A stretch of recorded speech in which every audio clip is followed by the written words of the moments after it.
I never know. You're talking. Hey, Drew. Hi. Drew literally just got on, so everybody should know that we have not practiced. But I know that you have a lot to say, Drew, right? Always have a lot to say. There's not going to be any awkward silences, right? Because I do not like awkward silence. I don't think so. I think Okay, it'll good. be us chatting. Yeah, and Crystal, I interviewed her last week. We decided that like when it says we have one viewer, that's really 1,000 viewers. So you just have to know we are being watched by a lot of people. Okay, so it's all about replay value. So yeah. I was thinking for people who do not know what they're watching or what it is or how they got here, I will tell you. I am Lauren Garrity, and I'm one of the associate pastors at Messiah. This is Drew Ensz, and I'm going to have you introduce yourself in a second. He's week 2. He's like second bravest person because I don't really know what I'm doing. I just remembered I had planned to Google like how to interview people, but I forgot. Yeah. So we're going to see how this goes. And Monty's here. Okay, so I have to get really good at Monty. 1,000. What that means that only one person misses. Or at least 2, Monty. I know. 2. So the reason that we're doing this is because I love stories. Like I love to learn about people's stories. And then what inspired me, well, I had been thinking about this, but then what really inspired me is the book Inspired, because she talks, Rachel Held Evans, she talks about wilderness stories and how they can be so healing. They can be so strengthening to our faith. And I thought like, that's it. We have to start sharing our stories because that's what it's all about, I think. So what I want to do, I thought every week, well, we'll have you introduce yourself. And then I would like it if you tell us, do you have a favorite scripture or is there a person in the Bible that you most strongly connect with? Like you identify with that particular person, male or female, doesn't matter. Okay, so go for it. So my name is Drew Ensz. I'm the ministry director at Arise Campus Ministry. I had the opportunity to fill in, do a very poor job of filling in with the youth group, just kind of keep things afloat until Amy got there, and just Amy did an incredible job from everything I'm hearing. So you all so lucky to have Amy. And so Lauren reached out to me and said, hey, do you want to do this? And if you know me, anytime that I can talk, I'm all about talking, and just really excited for that. And so Lauren, you asked 2 questions. By the way, hi Wilsons. I saw the name, and I was because I thought it'd still be up, so I apologize about that. But no, it's not your fault. It's my fault. So you asked 2 great questions, right? So I think I'm going to start with maybe just the biblical character. Mm-hmm. I realized very early on that I can be Peter, right? Peter is really again, I'm not doing college ministry, so I'm going to keep it PG. Is really dumb, oftentimes, right? I mean, he just says sometimes the dumbest stuff. Like, you don't even have to keep it PG, by the way. Like, you know. But anyway, keep going. I know Monty gets very sensitive. About yeah, I can see it. So, well, I'll go a little further. Peter can be a dummy, right? Like Peter can say some of the dumbest stuff sometimes, but he also every once in a while says some of the most profound things that Jesus is like, yes. Like whenever Jesus talks to Peter and like Peter gets it, like I imagine Jesus being like, what? Yes. Yeah. That actually is. And so sometimes I feel like I can be that, but the thing I really admire a lot about Peter, I think we give Peter a little bit of a hard time. Like, yeah, the whole denial. I probably would have denied Jesus if I'm honest in that situation too, because I'm trying to look for a better opportunity to help him out, right? Like you're not thinking like, oh yeah, there's this servant person who's sitting here asking me if I know Jesus. Like that's not my plan right now. My plan is to figure out how to get my friend out of here and move on. But realizing that he messed up in the process as well. But I think for Peter, it's about being bold sometimes and just being able to be like, I wish more faith leaders were bolder for their faith. Even times when they make mistakes, at least Peter learned from his mistakes, right? Like you get to Acts and it's like, oh my gosh, who is this guy? Like he actually is not a complete moron. He's actually doing some great stuff, but it's because he was bold enough to make those mistakes along the way. I think that helped him do that. And never do I think Jesus intentionally like tried to shut him down or make him feel stupid, but it was like, you got corrected. That's a really cool thing. And it shows love when someone's willing to correct you. I mean, most of the times when I'm looking through my Facebook wall and seeing all kinds of crazy people on my Facebook wall, I scroll through. I don't correct them because I don't want to deal with it. Yeah. You all deal with all the Facebook people all the time on your wall. All the I mean, you never see anything that needs to be corrected on my wall. I know, like when you see my name, you're like, no, but with Peter, actually, it's interesting you bring that up. I always think sort of like I've always related to Paul. I kind of am understanding why more, but I always thought he was really intense. And I thought I'm intense. It kind of gave me like permission to feel like it's okay to be intense. But going back to Peter, I love it when, Jesus comes back after Peter thinks he's gone and like Peter like falls over himself to get to Jesus. Like, the emotion of that in my mind is like, oh, it's so awesome. Peter messed up, denies him 3 times and still like Jesus is there. And then Peter, like, I can't imagine how Peter must have felt like, yes, I can try to say sorry, or whatever. And most smart people wouldn't go and dive into a river to go see. I know. Like, they'd be like, oh, yeah, or they could at least wait till they get to land or something. Yeah, or just, I'd probably hide in the corner, right? Like, yeah. I'm a new disciple that looks just like Peter. But did you know this? Like, I learned last semester, this is what my professor taught anyway. I took a class called Revitalizing Dying Communities and Churches. And he said, the person in the Bible that you really like, that person, that character that really kind of evokes something in you, oftentimes is sort of similar to you, like your call. So I thought that was really interesting. So good answer there. It's kind of and you are bold, by the way. You're very bold. You're like my inspiration. I'm going to be like you one day. You are. I am like, I'm going to interview Drew. Okay. You're going to get in trouble for that comment. I know I am. So I can't talk about that. Okay, Drew. So I want to get into it. I wanted to start because we just finished in my Sunday morning group. We just finished the book Inspired. Kathy was in my group with me. I loved this. So Rachel Held Evans writes this book, and she was quoting this guy named Mobley. What's his first name again? His name. Have you read anything by this guy, Greg? Yeah, Gregory Mobley. No, I barely know how to read. So yeah, I went to Eastern Mennonite Seminary, so we're not worthy to be talking about we're doing. He wrote. That's a clergy joke there. I know. I didn't know it. Drew teaches me a lot of stuff. Yeah. He says the task of theology is linking of our individual story to the biggest story we can imagine. And then Rachel Held Evans says, if the biggest story we can imagine is about God's loving and redemptive work in the world, then our lives will be shaped by that epic. And I thought that was like so amazing.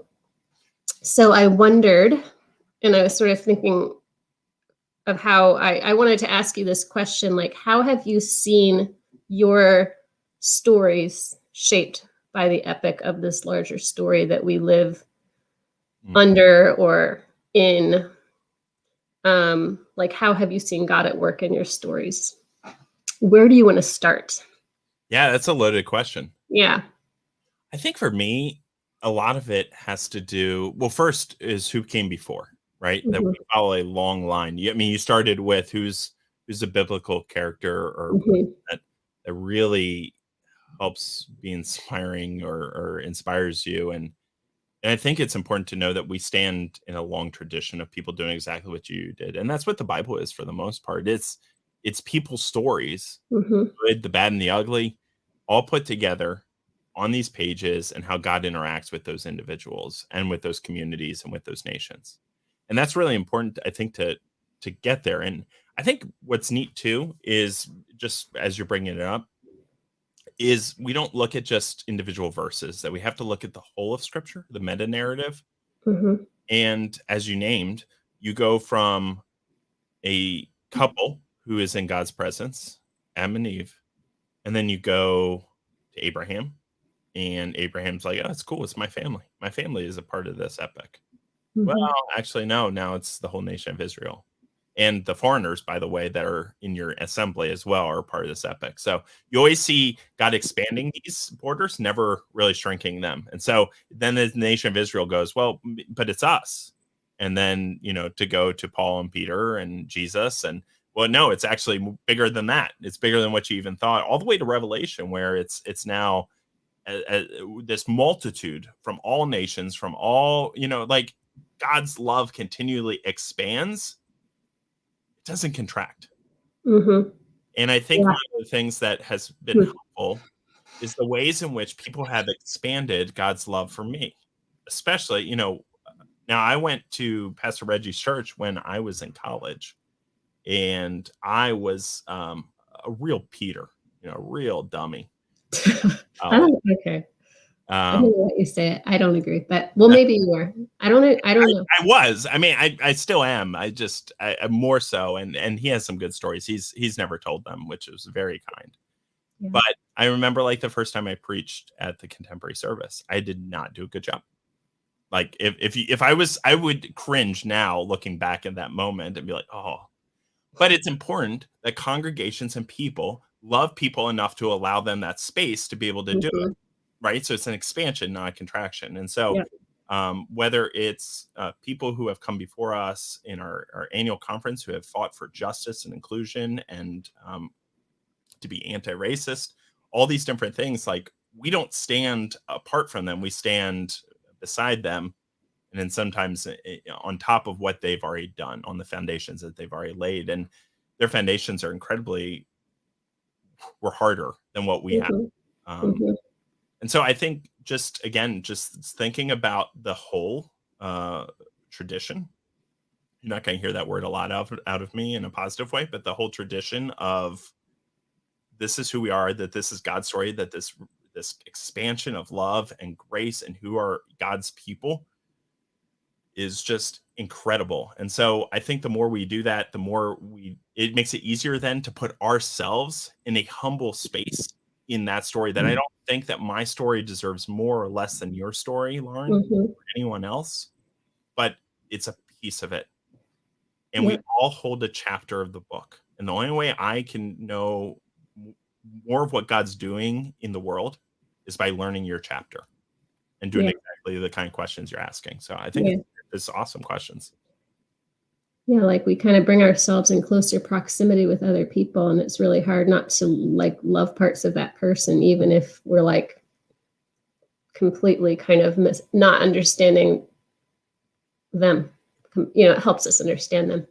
Right. So then as we think about wilderness stories and how God has guided you through, I think like Crystal and I talked last week about how some people, it is like a humongous, it could be a huge tragedy, or it could be, doesn't have to be a tragedy, I guess. Usually wilderness is a little bit challenging. Or it could be like tiny little interactions, like that are sort of maybe wilderness and that we just don't know what we're doing, and God guides us through that discomfort. But if somebody, like for me, like I'm asking this question, if somebody were to ask you, what's the first story you think of as God guiding you through maybe like a season of liminality or something, what would you say?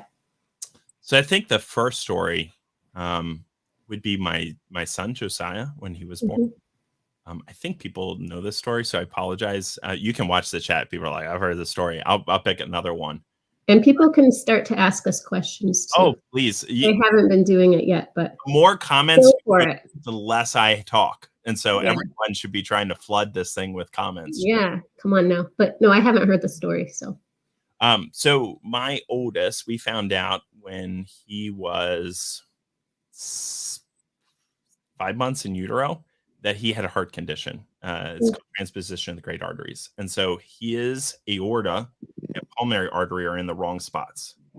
So basically what would happen, because I needed people to explain this to me like 3 or 4 times, was that the oxygenated blood would just keep returning to the lungs instead of going to the rest of the body. And then Wow. the oxygenated blood would just keep pumping because it was switched. There wasn't Yeah. a circuit. Interesting. And so what we found out is that he was going to have open heart surgery almost the first week of his life. Wow. And so you can imagine what that process was like. I mean, you find out in utero. By the way, the doctor wrote heart ? Or the technician, and left it like on the top of the folder so that as we were waiting for the doctor, oh cool, I guess there's something wrong with his heart. Gosh. And like, it's like an hour, like 10 minutes feels like 5 hours. And you're just sitting there. Oh my gosh. Terrible. And especially our first shot, like you're just like, yeah. So we're sitting there and we're having this conversation. We find out what it is. And granted, there's like an 80% success rate now. I mean, 20, 30 years ago, it was a death sentence. You were just done because they couldn't fix it. But what they were able to do is do open heart surgery and literally even cut the little micro vessels out of the heart and switch them and put them all back in. Amazing. Yeah. But going through that, not knowing what would happen, they did some stress tests the first couple of days. When babies are born, they have in utero, they have a hole already in their heart. And so that allows the blood to circulate before it starts beating on their own and all that. So they're born, that starts to close. And so one day they were trying to do a stress test on Josiah, and they were keeping it open medically. Like there's a drug that they use to keep that hole open so that he could breathe and be fine. But they're like, let's see what happens if he doesn't, because they wanted to see, again, what would happen. Is there a hole? What else needs to be done? And you start seeing, your at this point 4-day-old baby just start to turn blue, oxygen decreasing, and eventually you're just like, I'm done. Like, I think we know where this is going. Can we be done, please? And oh my gosh, fight for that. But I remember going home that night and going, God, this sucks. This sucks. And if this is what you're calling me to do, I don't know if I can handle it. But I trust you, right? I trust you. We're going to make it through this. And no matter what, I'm going to believe in you. Now, I don't really know if I really actually believe that. Like if something had happened, would I be in a different place? I don't know. I would hope not. Yeah. But it's a lot easier because that didn't happen, right? And so I would have kept I don't know. I don't know what would have happened. But that was really a wilderness time of like really trying to figure out who I was. How was I going to be a youth director? Because I was a youth director at this point. I was trying to figure out what this looked like. I was trying to be with my family. I was trying to figure out how to do all this. And I had a child that was helpless and just the child didn't do anything wrong. And you have everyone doing like they think are really nice, but like, oh, God did this for a reason. And it's like, oh my gosh, yeah. Great. Well, and I'm thinking like, well, thank goodness I'm a pastor and I have people around me. I know. That's stupid. I could really, yeah. But for somebody who doesn't, does a lot of harm. Now, if that is somebody's belief system and gets them through tough times, like I'm not going to be the one to tell you no. Right. But for me, that just wasn't what I needed to hear. I needed people to listen to my story. How are you feeling? What's going on? And so those are the things I think were. This is the first thing that comes up in my mind. Wilderness story. When I was like my first semester of seminary, my Hebrew Bible professor, so we were talking about suffering, and she said, like everybody has their way of explaining why does God allow suffering. And actually a lot of people might get really hung up on that. Like, how do I reconcile a loving God with all of this suffering? And I would have thought, my personal answer would be, well, I guess growth comes out of suffering, but she said, and I don't know who she was quoting. She was quoting somebody that you can't proclaim anything about God and love and suffering if you can't do it in the presence of like a burning baby, you know, referencing Holocaust. And that stuck with me because she said, you know, there is suffering that does break people. You can't say like God doesn't give you more than you can handle. God won't give you more than you can handle, because that just might not be true for everybody. And so that stuck with me, and that removes any possibility of any kind of easy answer. I'm like, well, now I really don't know what to say like ever again. Well, and it limits harm, right? It limits who is harmed, because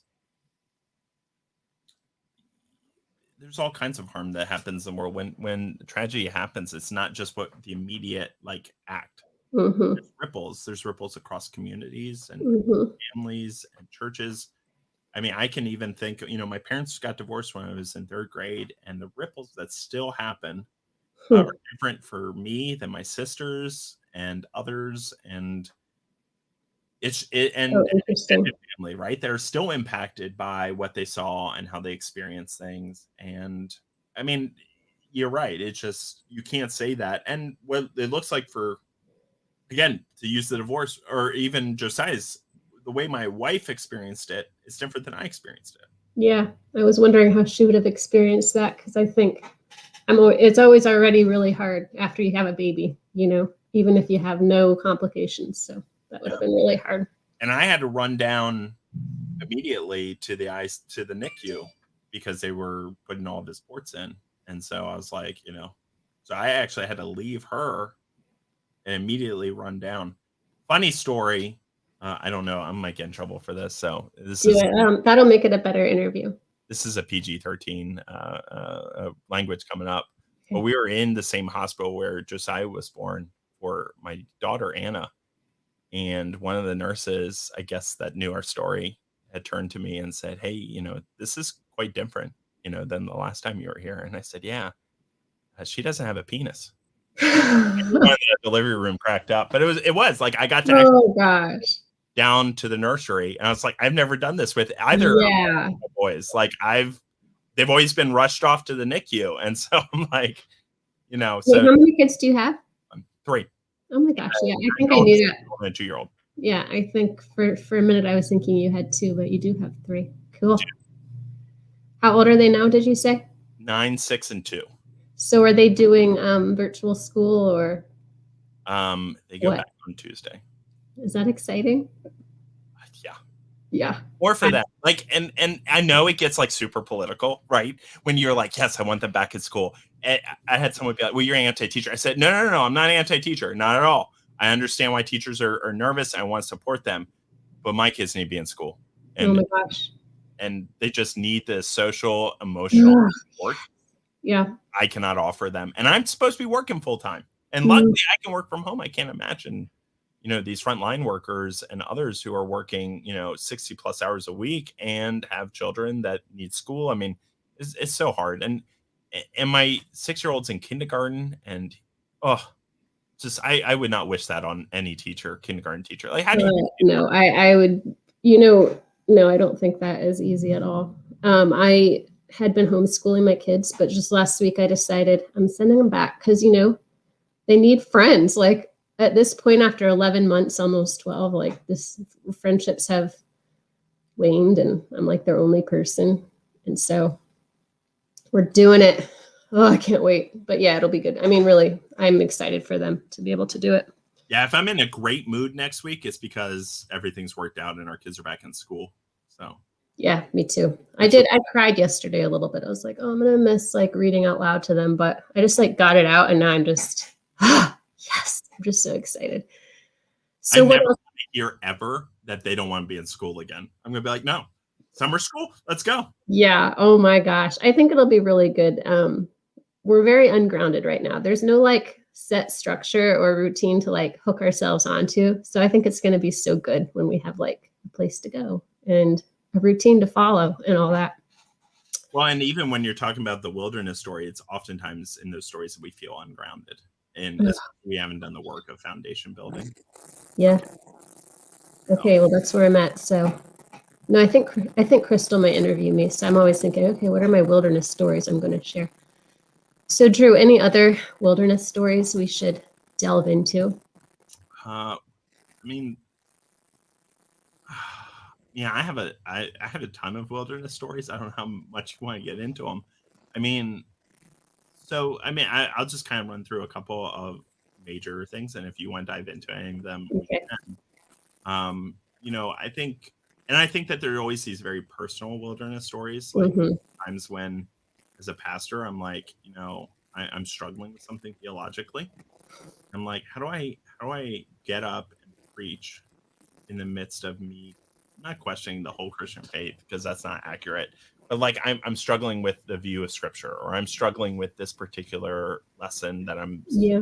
be preaching on, or I'm struggling with what this what I know this congregation has done to someone else, and Hmm. I don't want it to come across like I'm preaching at that person, but this is problematic. Yeah. Do you like feel like you can from the pulpit, let's say, it like tell people like you are struggling with this one thing, or you do have questions, I or think do you feel like you want to get up there and kind of know what you're have it all resolved first? I think it depends on what it is in the Hmm. congregation, Yeah. and I think so. There's always this balance, right? That you never want to use your congregation as like therapy, Yeah.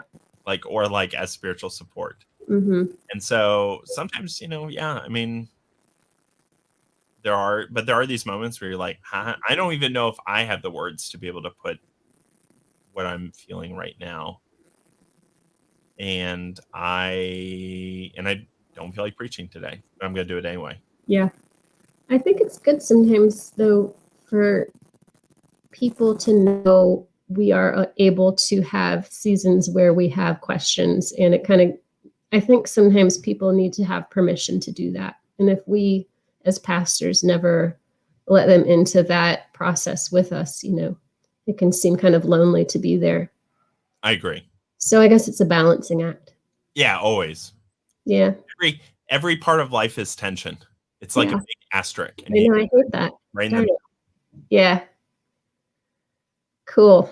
Well, I think yeah, I think Peter's a good person. Like you don't, from what I've seen of you, you might live in that you don't avoid the tension. So that's really what inspires me about you. So you're doing good work, and I am happy to have known you and still know you. It's not like a past thing. So I hope nothing's going to This happen. is Lauren's breakup hour with people. Yeah. It's like Like, we're it never was going to great talk to know you. again.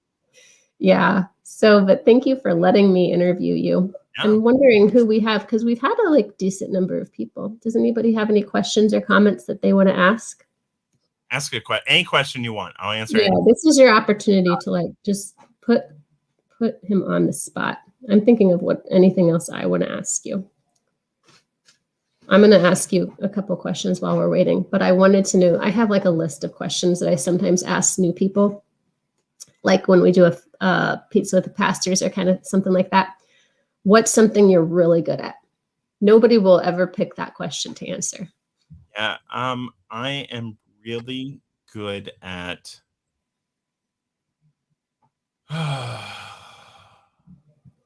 I would honestly say I am really good. I'm a decent cook. Oh, that's You good. might disagree with that because we tried doing some Taste of Grace stuff, but I'm a decent cook. I wouldn't say like I'm the best cook ever. I always tell people like I'm a good jack of all trades. Like I can do a lot of things pretty average, Yeah. and I'm Well, okay that's a with good that. skill. Yeah. So Cooking, like I don't think anybody can be picky either. Like having somebody cook is awesome. yeah, usually. I mean, and I'm my own critic on that, but it's been a great creative outlet to be Yeah. able to cook well. Yeah. Monty has the question. Can you see his? I can. What is my wife up to these days? So Katie is like who's my partner and my spouse. I always like to say she's my girlfriend too, but that always like rubs people the wrong way. My other favorite, Monty, is I always sometimes if I'm trying to be really spicy, I'll be like, "This is Katie, my first wife," and just let people Funny. go from there, It's and really just funny. have it be super awkward. So yeah, so my first wife is a school nurse in Prince William County. She's back 5 days a week now, Wow. and has been working. Today was her first official day off. Now they had some snow days last week, but today was like the first day she was scheduled off for the whole month of February. Oh my gosh. She's been going and doing vaccine clinics. Well, that Patty O'Neill, who's in my Sunday morning group, she was like, I met, so your wife vaccinated her. Oh, nice. Kind of a small world. Yeah. Nice. Yes. So hopefully Patty thinks that Katie did a good job. But Katie is like if I'm Peter, like Katie is like the best person ever. Like she puts up with me. So who would she be like? Jesus. Yeah. I don't want to tell her that because I don't want to give her a big head or you know. But really, she's like Jesus. Monty, I will thank her. I definitely will. So she's doing awesome. Yeah, did she have any time off over the pandemic? Like, did she have, or were you kind of trying to take care of the kids the most, or I guess you kind of just divvied up however it lands? Yes. Over the summer, she had a little bit more time off, but school nurses were asked to work over the summer as well. And, you know, it's really hard to say no. Yeah. But, you know, people are burnt out too. And so there always is this kind of like, I'm kind of still on, I'm willing to help. But, you know, I mean, yeah. So, and some people have taken advantage of that. Yeah. And some people have really respected those boundaries and tried to be appreciative and thankful and things like that. So it's a tough time everyone's living in. I haven't met her yet, so sometime soon. We'll be back today. Really, if you have any inkling of liking me, like you will really love Katie. Okay, cool. All right, here's your last question. I'm going to pick a good one. Okay. All right, here's your last question. And then I forgot to pray before we started, so I'll pray as we close. But one fact about you that might surprise us, what would that be? So I'll give you my 2 facts that I use for like 2 truths and a lie. So I have been shot by a shotgun. Is that true?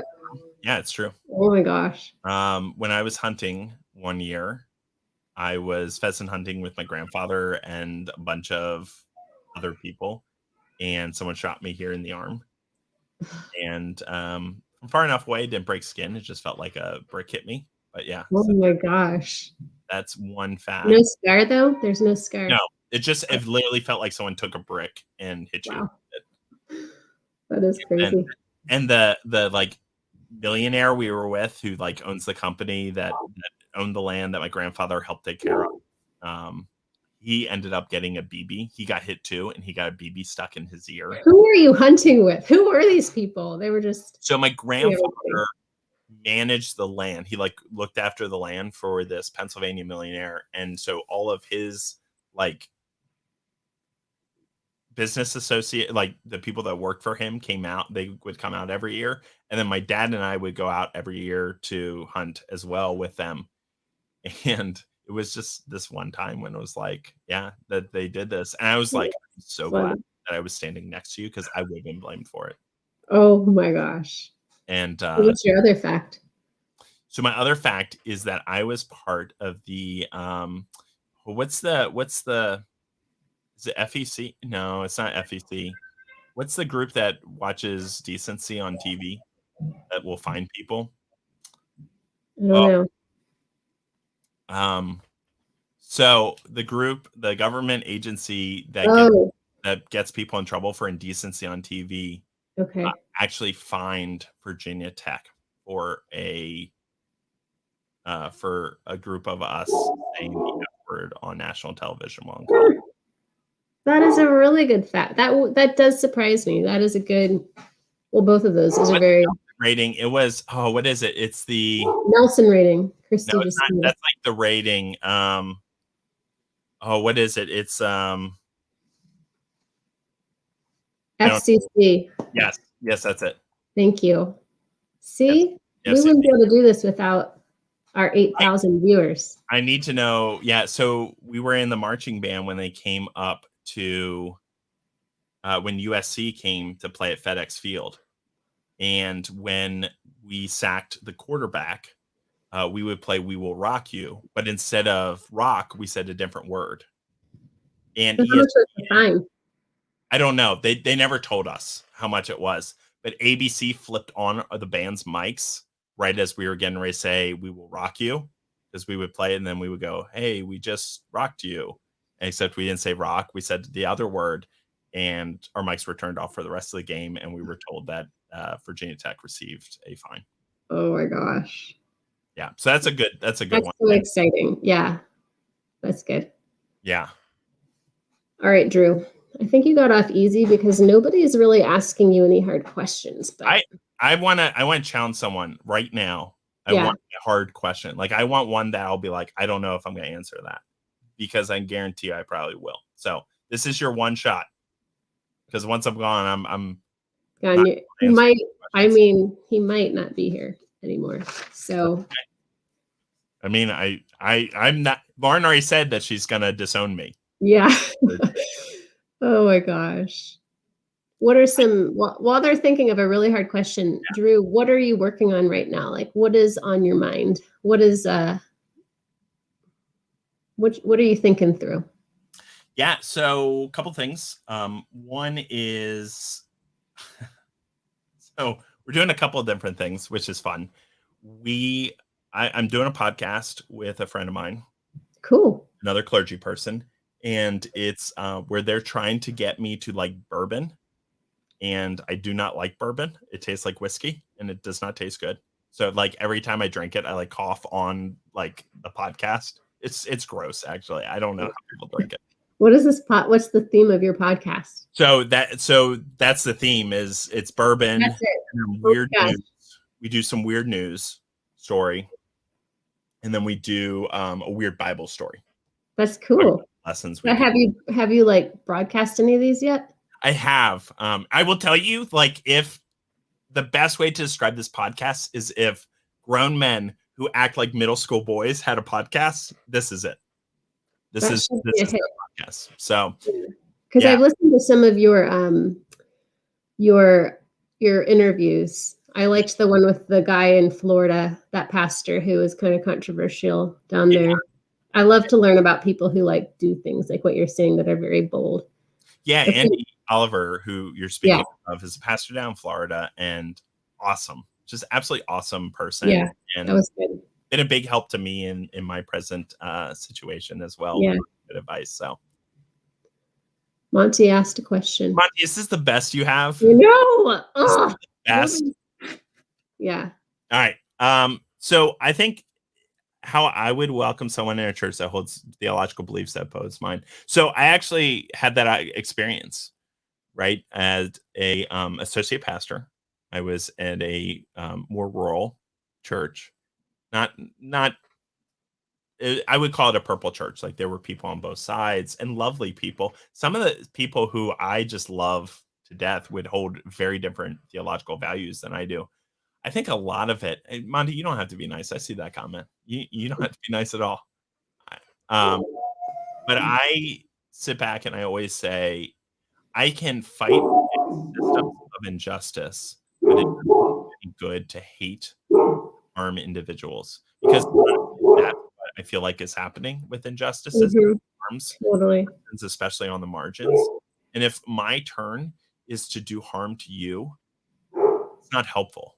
It's not kind. It's not loving. It's the antithesis of what I'm trying to do. And so oftentimes we would be able to have really great conversations. I led a Bible study, a Sunday school class on homosexuality and why we should be more inclusive and but really allowed voices in the room to ask good questions. Because the truth of the matter is, Lauren and I go to seminary and we've talked about all these things for hours. Colleagues, with friends, we've formed our own theological convictions. The average church person hasn't. They haven't been able to discuss this. And so a lot of times we're hearing the same questions we were asking of others in a more private setting. And so I think just being kind to people, loving That's people, a really good point. Yeah. And being patient with people, as long as it doesn't harm others. Like there's a difference between someone having a real question, particularly around, I mean, I'll just use this past year as an example. someone coming to me and asking me a question, why don't I believe all lives matter, is a very different conversation than someone spray painting it on a sign and then expecting to back them up. Yeah. It's just a different viewpoint, and I think we just have to love people. Yeah, we'll wrap it up now, but that just, I could go on about that, you know, because I was thinking about that recently, like loving people, you know, who's the equivalent of, like, you know, the parable of the Good Samaritan, the Samaritan helping the man in the ditch. Like, you know, those two people they would have not liked each other. You know, they would have been really actually probably fearful of each other. I think of that in terms of our climate today. That could be like, you know, a liberal loving their Trump supporting next door neighbor, or Trump himself, you know, like, so you think of like people who are very different. We sort of think, no, that's not what they mean. But I think that is what that the Bible calls us to, is to really, truly love people who we are just so different from politically and theologically and all of that. It can be very hard, but I think that's the call of the Christian life. Is it's not something we can do on our own. It requires a lot of divine assistance, you know. All right. Well, Drew, any last words? No, I don't think so. If you want to know more about what we're doing over at Arise Campus Ministry, go check that out, arisegmu.org. You can do that on Instagram. If you want to listen to Biblical Bourbon, I'm telling you right now, it is immature. We use bad language. You got to be really careful. And we look at some really weird news stories. Like the first one was that the COVID plan actually had a provision in it that the government agencies needed to turn over UFO information to Congress within 90 days of the passing of that bill. So like that kind of stuff. And then we talk some weird Bible stories that are just, that's cool, ones you wouldn't normally do. So if you want to go check that out, you can check that out on Spotify and Apple Podcasts. Wait, what's that called again? Biblical Bourbon. Okay, I'm gonna write that down so I don't forget. Yeah, I'm telling you, if you can't stand middle school boys or men who act like middle school boys, don't do it. Like, you get offended. You warned them. Yeah, I'm just telling you. But it's a good time. And then Arise Campus Ministry, that's somehow connected with Messiah in some way, right? We have students that attend from Messiah. Okay. And, okay. Well, let me close this out. I did want to pray before, but we'll do it now. God knew. All right. So everyone can pray with me. Almighty God, thank you so much for this time with Drew. Thank you for his willingness to come on and talk about his stories and the ways that he's seen you guide him through all of his life and the ways that he's seen you show up. And let it just be strengthening for all of those of us who have heard him. Bless Drew. Bless everyone here. Bless this time that we've had together. And as we go forth, help us to continue thinking about what we've heard and show up for us in very surprising ways. Amen. Amen. Thank you, Drew. Thanks, everyone. Talk to y'all later.